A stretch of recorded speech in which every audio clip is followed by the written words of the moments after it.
Hello fellow entrepreneurs, welcome to my channel where I read and summarize books relating to being a better entrepreneur. I've met no one who I thought was wise who didn't read. I believe reading is essential for those who seek to rise above the ordinary.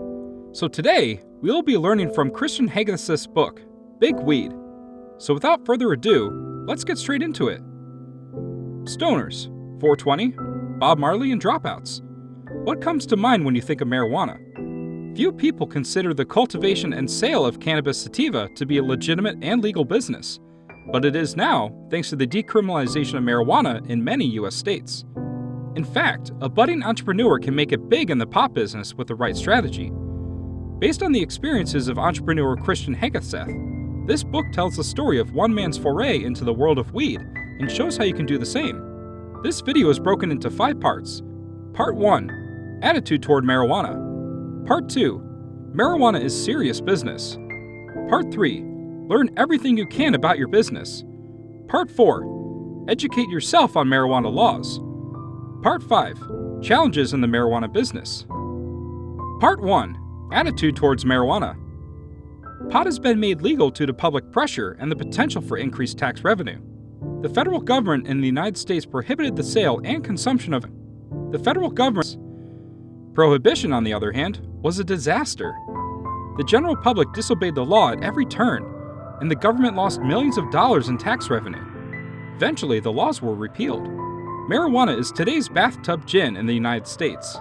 Despite the fact that many law enforcement officials continue to demonize marijuana, public support for its decriminalization has been steadily increasing. Despite numerous warnings about the dangers of drug use, it is clear that America's so-called drug war has failed. Thousands of people have been imprisoned for what are essentially nonviolent crimes, and drug policies have destroyed families and lives. However, there are numerous advantages to using marijuana. It can, for example, be used as a powerful medicine to alleviate the suffering of chronically ill people. As a result, proponents argue that marijuana should be made legally available to these groups. Why should chemotherapy patients be denied medicine that could help them feel better? On top of this, politicians have begun to realize how much money can be made by legalizing marijuana sales. Tax revenue is flooding state coffers in the few U.S. states where the drug is now legal. Colorado, a western state that has led the way on legalization, collected $3 million in taxes, fees, and other costs in 2009. Pressure from the public, combined with the support of a few politicians, has resulted in significant changes in marijuana policy. While many states have passed laws restricting marijuana use to medical purposes, others, such as Colorado, have legalized it for recreational use. This shift towards a more liberal attitude toward marijuana is only going to grow, ushering in a new world of marijuana. It will, however, be a normal industry with brands, business strategies, and tax accountants, rather than a business controlled by gangsters and drug cartels. Efforts to make marijuana evil have persisted, and many people still think of it negatively. In recent years, attitudes toward marijuana in the United States have softened. However, this does not mean that everyone agrees that it should be legalized. Many people believe that all drugs are dangerous. Why has society's attitude toward marijuana remained so negative? One of the main issues with legalization is that marijuana is still associated with street crime and criminals after so many years of being classified as an illegal drug. If you've ever used marijuana or had friends who did, there's a good chance they got it from a dealer on the street, and the fear that marijuana is a gateway drug persists. What's to stop you from accessing and experimenting with other, more dangerous drugs if you buy drugs from criminals? These are some of the primary reasons why many people continue to oppose legalization. When Christian Hageseth decided to start his own legal marijuana business, he ran into this problem. Many of my friends and colleagues were skeptical. After all, wasn't marijuana just a vice for stoners and criminals? They argued. It's worth noting that marijuana's inclusion on the list of prohibited substances was primarily motivated by political considerations. Despite the fact that marijuana has been a part of human society for hundreds of years, political forces found reasons to restrict its use in the 20th century. Even the legendary playwright William Shakespeare's gardens had a marijuana pipe.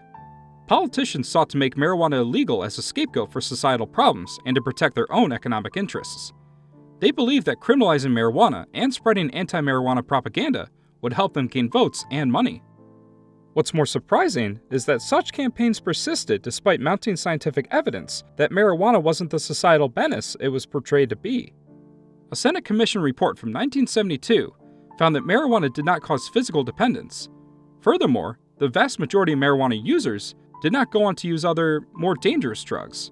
However, this report went unnoticed. Part 2. Marijuana is serious business. It takes more than just opening a shop to sell cannabis. You'll need a well-thought-out business strategy. Because marijuana has been illegal for so long, early attempts to profit from its legalization have been unconventional to say the least. Many marijuana vendors simply go to a store, buy some marijuana, and try to sell it, and the majority of them fail. To be successful in the marijuana industry, you must think like you would in any other industry. You'll need to devise a successful business strategy. Christian Hageseth started his company with a specific goal in mind: to make marijuana America's new consumer product, properly branded and marketed. Aside from marketing, you'll need to keep a tight grip on the growing process. Marijuana plants are difficult to grow because they require a lot of light. However, a lot of light causes heat and humidity, which is bad for the plants.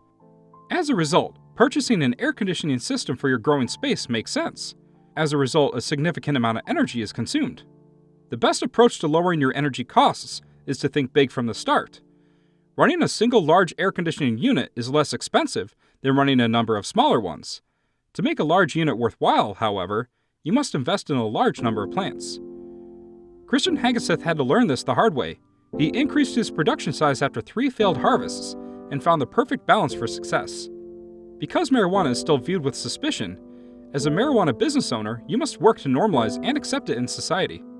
After a trip to the Netherlands, where drug laws are stricter than the United States, but the culture is more accepting of marijuana use, Christian Hageseth discovered this firsthand. You won't be successful if you live a wake-and-bake lifestyle. Know your market and do your homework. Part 3. Learn everything you can about your business. So you've decided to light up and start a marijuana business. Consider how enjoyable it would be to spend an entire day testing your product. Not so fast, my friend. Take care of your business before you inhale. If you want to have a chance of actually making money, you must educate yourself on every aspect of the market. To begin, learn everything you can about your product. Marijuana has a wide range of applications. Although smoking is the most popular method, it isn't the most effective. Toxins are inhaled directly into your lungs when you inhale the smoke of the burning plant material. Vaporizers, which heat the pot until the plant's cannabinoids become airborne and inhaled, are a better alternative. Another option for a delayed effect is to bake the drug into cookies or other foods. This is, however, more difficult to do. Next, familiarize yourself with your target market. Create a brand to effectively market your product. If you want to sell successfully and keep customers coming back, you need a well-known, trusted brand, just like in any other industry. Equipped with this knowledge, in the book, Christian Hageseth starts his own brand, Green Man Cannabis. With the goal of becoming the industry's market leader, he made sure to effectively brand every aspect of his company. Finally, you must understand your clients. Christian Hageseth's goal is to make marijuana more accessible to a wider audience, while also demystifying the product. To that end, he's constructing a large-scale marijuana cultivation facility to help others learn about the plant. Customers will be able to better understand his brand and product at the Green Man's Cannabis Ranch, which will include a terrace, atrium, open greenhouse, and shop. And after you put in the hours and effort to grow your business in a smart way, go ahead and relax and enjoy the benefits of your product once in a while. Part 4. Educate yourself on marijuana laws. Many state laws conflict with federal marijuana laws. Be ready to face challenges when doing business. The legal marijuana industry is just like any other industry. However, there is one area where legal marijuana sellers are prohibited from engaging in what should be standard business practices. Legal marijuana business owners, unlike most business owners, are unable to open a bank account to safely store their profits. Because marijuana remains illegal in many U.S. states and under federal statutes, and any money deposited in U.S. banks is backed by the federal government, the feds have prevented anyone involved in an industry they deem illegal from holding or depositing funds in a bank account, like Christian Hageseth.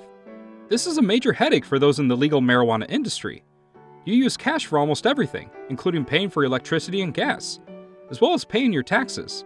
It's time-consuming and risky, as you'll be carrying large sums of money around all the time. It will most likely take some time to overcome state and federal discrimination against those who work in the legal marijuana industry. Marijuana has been taught to police officers, politicians, and judges for almost their entire lives. As a result, even if marijuana is legalized, it may take some time for these groups to overcome their prejudices. Marijuana prohibition, on the other hand, creates more problems than it solves. the so-called drug war has resulted in a significant increase in the number of law enforcement agencies and prisons across the country. Every year, approximately 800,000 Americans are arrested and sentenced for marijuana offenses, raising the question of how prisons can accommodate all of these inmates. Unfortunately, the criminalization of marijuana and all drugs is a business for many industries, and powerful lobbies have a vested interest in maintaining the status quo. Part 5. Challenges in the marijuana business. So, if you want to start a legal marijuana business, you should expect to face a number of challenges. As public opinion shifts and federal interests grow, the marijuana economy will change quickly. The legal marijuana industry is still in its infancy, but it will grow and change significantly over time. Although the tobacco industry is no longer allowed to sell legal marijuana, this will not always be the case. Big agriculture will eventually get involved, quickly industrializing cultivation. As a result, the days of being able to buy a pack of marijuana cigarettes at the corner store are likely not far off.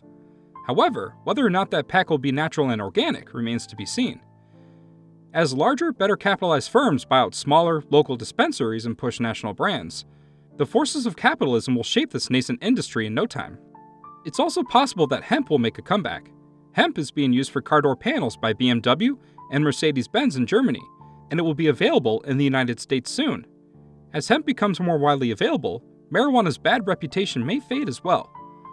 Although consumers will have access to good quality marijuana in this expanded market, serious connoisseurs may seek out higher quality products, creating another business opportunity.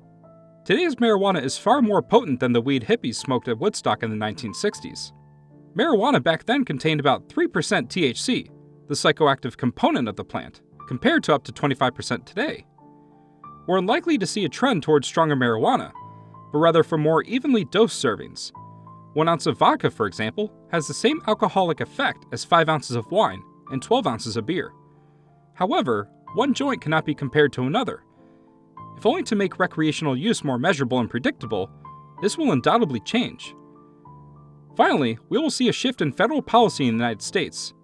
While legalization is not currently a top federal priority, as demand grows and there is a need for more tax revenue, the demand for legalization will grow. Consider the impact a marijuana tax would have in your community. Think about the dollars and cents of both sides of the argument the next time you're in a debate about legalization. Are the costs of keeping marijuana legal greater or less than the benefits your community could reap if marijuana was legalized and taxes were collected? This wraps up the summary from the book, Big Weed by Christian Hageseth. Thank you for sticking out through the very end of this video.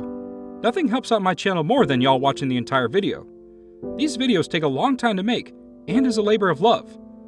If you would like to contribute by buying me a cup of coffee, I'll leave the link below along with the link to this book. And as always, if you liked this video, please like and subscribe and watch these videos that might pique your interest. I'll see you on the next one. Until then, keep reading.